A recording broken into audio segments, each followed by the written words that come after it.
Hello and welcome to the custom game spotlight video for Slayers of the Ancients. This is a third-person shooter. Yeah, seriously, I'm not kidding. You play using regular vast controls. R is reload, shift is your movement ability, and it's played as capture the flag.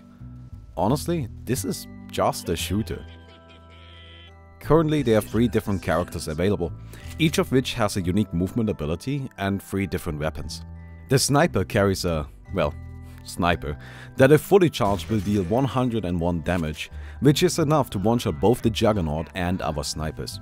His movement ability allows him to jump backwards, which is honestly of limited use, but it sometimes allows him to get out of sticky situations. The Juggernaut uses a sword that deals heavy melee damage, but is obviously limited in range. Luckily, he can dash forward long distances, and while dashing he is invincible. So once you actually get to close that distance, you can wreak some serious havoc among your enemies. This fella also has the ability to triple jump, which is one more jump than everybody else, which can make it really hard to hit him.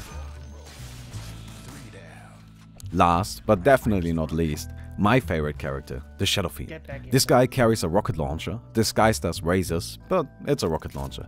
He's the tankiest of the bunch and has a pretty straightforward dashing ability. The rocket launcher also allows for everything you would expect of a rocket launcher. You can actually rocket jump, you can push people off the map, that is all possible. Usually you're going to find the Shadow Fiends at the front line duking it out, while Juggernauts run around the corners fighting over the flags, and snipers are douchebags somewhere in the backlines. Each character also has a knife and a secondary weapon available to them. But honestly, most of the time you will play with your primary. The secondaries are really only used in very dire situations, usually if you ran out of ammo. Talking about that, you start with a pretty low ammo count, but there are ammo packages scattered around the map, along with healing potions, that are gonna keep you going for quite a while.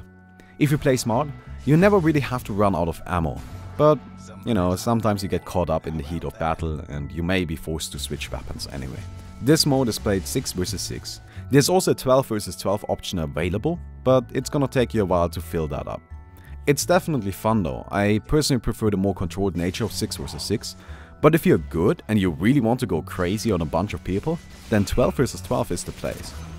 Now of course there are some problems that come along with building a shooter in Dota.